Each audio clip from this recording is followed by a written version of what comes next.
जय श्री कृष्णा। स्वागत है एक बार फिर से आपका गुड बाइट चैनल पर, जहां हम श्रीमद् भगवद गीता के पूर्ण ज्ञान को सरल भाषा में समझते हैं। आज हम अध्याय 2 के श्लोक 16 से लेकर श्लोक 18 के रहस्य को जानेंगे। ये श्लोक आत्मा की अमरता और माया की असत्यता को उजागर करते हैं। आइए अब हम अध्याय 2 के श्लोक नंबर 16 को गहराई से समझते हैं। अध्याय 2 के श्लोक 16 में कहा गया है, नास्तो विद्यते भावो न भावो विद्यते सत उभयो रूपी दृष्टोंत सत्वनयो तत्वदर्शी भी।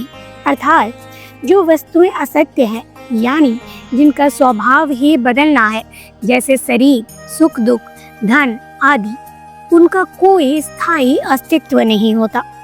और जो वस्तु सत्य है, जैसे आत्मा, वो कभी भी नष्ट नहीं होती, उसका अभाव नहीं होता। इस सत्य को जानने वाले ज्ञानी जन भली भांति समझते हैं कि असत्य और सत्य दोनों में क्या भेद है। अध्याय 2 के 16वें श्लोक के पहले पंक्ति में कहा गया है, नास्तो विद्यते भावो असत, यानी जो असत्य है, जो वास्तव में अस्तित्व में नहीं है, जिसका कोई अस्तित्व नहीं होता। मतलब जो वस्तु असत्य है और स्थायी है, बदलने वाली है, उसका असली अस्तित्व नहीं होता। जैसे सपना जब तक है वास्तविक लगता है, लेकिन जागने पर वो कहीं नहीं होता। उसी तरह ये शरीर, सुख दुख, धन दौलत, ये सब असत है, यानी अस्थायी है। हम दिन रात उन्हीं चीजों के लिए परेशान रहते हैं जो मात्र अस्थायी है। कोई क्या सोच रहा है, ऐसा आएगा या चला जाएगा, शरीर बूढ़ा हो रहा है, लेकिन गीता कहती है इनका कोई स्थायी अस्तित्व नहीं है, इसलिए इनके पीछे मत उलझो। दूसरे पंक्ति में कहा गया है, न भावो विद्यते सत, सत जो सत्य है, शाश्वत है, जिसका कोई अभाव नहीं हो सकता। मतलब जो वस्तु सत्य है, यानी आत्मा, परम तत्व सच्चिदानंद रूप में, वो कभी नष्ट नहीं हो सकता, उसका अभाव नहीं होता, वो सदैव विद्यमान रहती है। हमारे अंदर जो आत्मा है, जो विवेक है, जो शांति है, जो प्रेम है, वो कभी नहीं मरता। भले ही शरीर बदल जाए, लेकिन आत्मा का अस्तित्व हमेशा बना रहता है। यह जानकर हम हर चिंता और दुख से मुक्त हो सकते हैं। उभयो रूपी दृष्टोंत सत्वनयो तत्वदर्शी भी। मतलब इन दोनों सत और असत की सच्चाई के तत्व को जानने वाले मनीषियों ने समझा है। तत्वदर्शी यानी आत्मा और परमात्मा को जानने वाले ऋषियों ने इन दोनों भेद को स्पष्ट रूप से देखा है। उन्होंने अनुभव से जाना है कि यह भौतिक संसार बदलता रहता है, लेकिन आत्मा अटल है। इस श्लोक का हम आज के जीवन से गहरा जुड़ाव जानते हैं। हम भी जब ध्यान और चिंतन करते हैं, तो धीरे धीरे ये ज्ञान हमारे भीतर भी प्रकट होने लगता है। तब हम दुखों में भी स्थिर रहते हैं और सुखों में भी अहंकार नहीं करते। अब इस पूरे श्लोक का सार जानते हैं। जो असत्य है, यानी अस्थायी है, उसका कोई सच्चा अस्तित्व नहीं होता। जो सत्य है, यानी शाश्वत है, उसका कभी अभाव नहीं हो सकता। इस सत्य को तत्वदर्शी ऋषियों ने भली भांति देखा हुआ है। इस श्लोक से हमें अपने जीवन में गहरा संदेश मिलता है। अपने जीवन में ये समझ विकसित करें कि जो बदलता है वो असत्य है और जो कभी नहीं बदलता वही सत्य है। तो अपने सत्य स्वरूप यानी आत्मा को जानिए और बाकी बातों से मुक्त रहना सीखिए। अब आइए अध्याय 2 के श्लोक नंबर 17 को गहराई से जानते हैं। अध्याय 2 के 17वें श्लोक में कहा गया है, अज्ञानी तो तद्विद्धि येन सर्वमिदं ततं विनाशम अव्ययस्य न कश्चित् कर्तुम अर्हति। अर्थात हे अर्जुन, जिस तत्व यानी आत्मा से ये संपूर्ण सृष्टि व्याप्त है, उसे तुम अविनाशी यानी कभी नाश न होने वाला समझो। वो आत्मा अव्यय है, जिसके सामने कोई क्षय नहीं होता। उसका विनाश कोई भी नहीं कर सकता, चाहे कोई कितना भी बलवान क्यों ना हो। अब इसे हम गहराई से समझते हैं। इस संसार में जो कुछ भी है, जीव, चेतना, प्रकृति, वो सब आत्मा की उपस्थिति से ही जीवित है। वो आत्मा ना तो कट सकती है, ना जल सकती है, ना मरती है, ना जन्म लेती है। वो सर्वव्यापी, शाश्वत और अक्षय है। इस श्लोक की पहली पंक्ति में कहा गया है, अज्ञानी तु तद्विद्धि येन सर्वमिदं ततम्। मतलब जिससे यह संपूर्ण जगत व्याप्त है उसे तू अविनाशी, जो कभी नष्ट नहीं होने वाला, जान।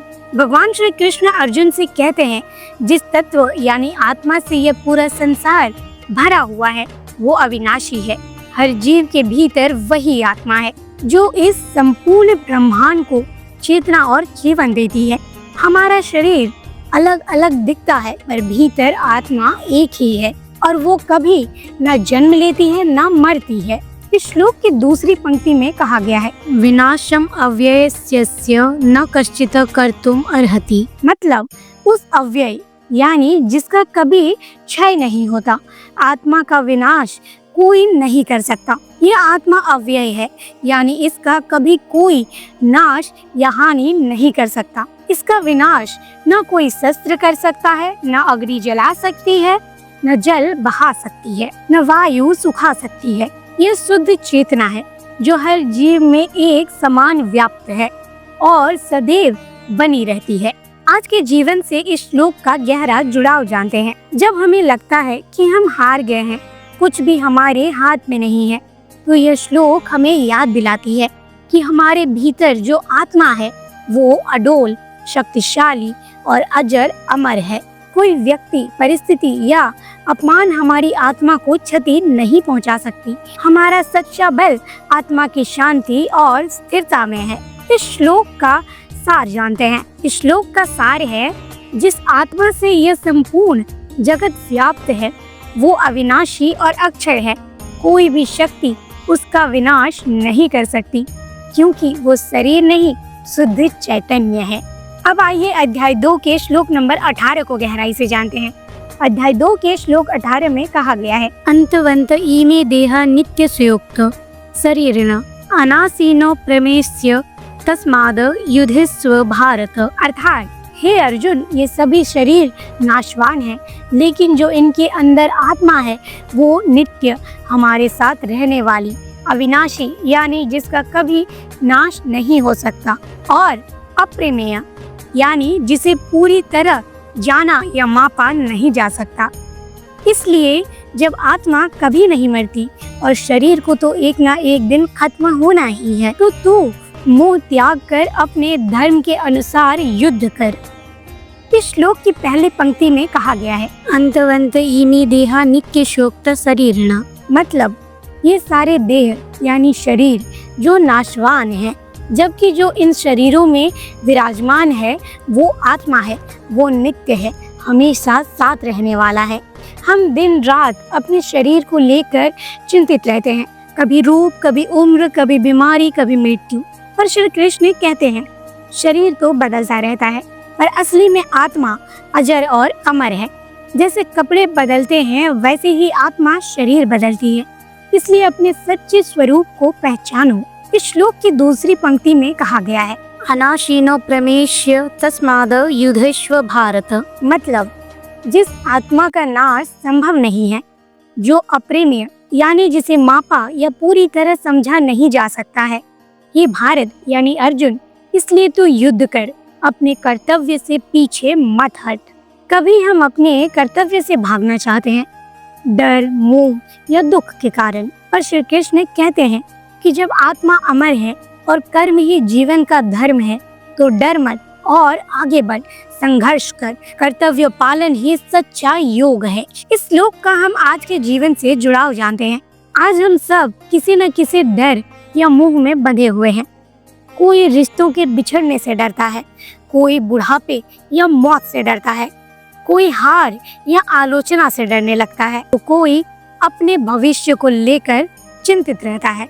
लेकिन श्री कृष्ण यहाँ अर्जुन के जरिए हम सभी से कहते हैं, तुम जिस शरीर को लेकर इतना दुखी हो वो तो एक दिन नष्ट होना ही है, लेकिन आत्मा जो तुम्हारी असली पहचान है कभी नष्ट नहीं हो सकती।